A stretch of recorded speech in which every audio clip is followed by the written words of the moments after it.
4 বছরের প্রেম 4 মিনিটেই ডিসমিস। 4 মিনিটও হবে না, হবে হয়তো 1 মিনিট, হবে হয়তো 2-3টে বাক্য।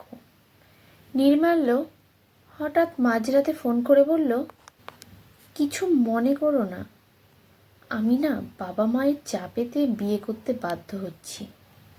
আগামীকাল ওরা আমায় আশীর্বাদ করতে আসবে। আর যোগাযোগ রেখো না, নাম্বারটা ডিলিট করে দিও। আর হ্যাঁ, 4 বছর পর তোমায় একটা সত্যি কথা বলি, আমার বাড়ি পায়রাডাঙ্গা নয়, পাঁচবেড়িয়া, রানাঘাটের পর একটা স্টেশন। নির্মাল্যের সাথে কলেজে পরিচয়, আলাপ, প্রেম, ঘনিষ্ঠতা সব তখন। ওর বিয়ের খবরটা মানতে পারিনি সহজে। অনেক দিন আপসেট ছিলাম, প্রায় 2 বছর লেগেছিল ভুলতে। ইদানিং চাকরি সূত্রেই পায়রাডাঙ্গা পেরিয়ে পাঁচবেড়িয়া পেরিয়ে আঙুরঘাটা যেতে হয়। যতবার পাঁচবেড়িয়া পার হই ততবার নির্মাল্যের কথা মনে পড়ে। মনে হয় ট্রেন থেকে ঝাঁপিয়ে নামি আর ছুটতে চলে যাই ওর কাছে। আবার ভাবি না থাক, ওর স্ত্রী আছে, বাবা মা ভাই বোন আত্মীয় স্বজন সবাই আছে, পাড়া প্রতিবেশী আছে, আর মান সম্মান আছে। হঠাৎ করে গিয়ে উঠে কি পরিচয় দেব, কী বা বলবো?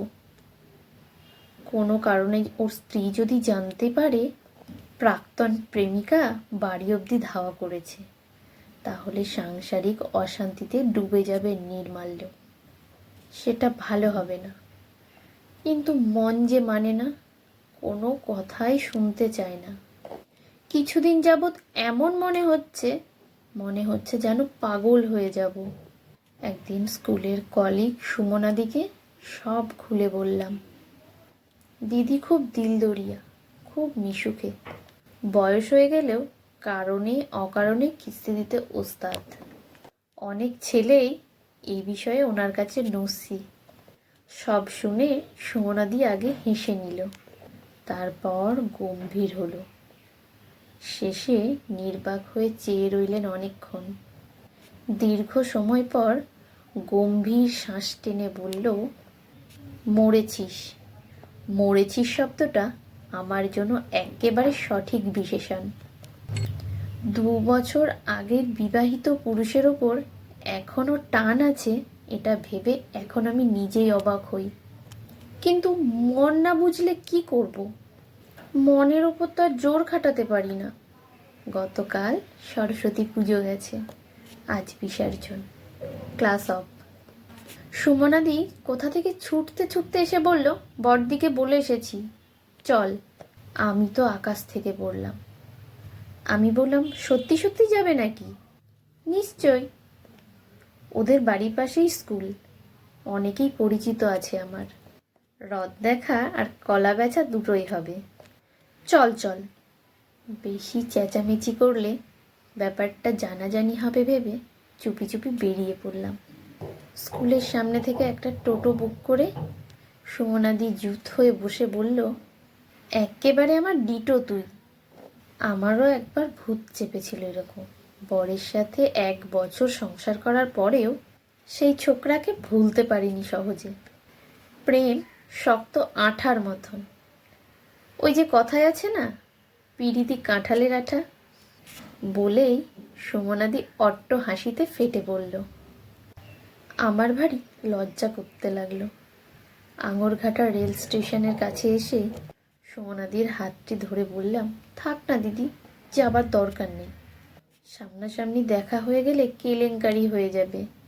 চলো ফিরে যাই।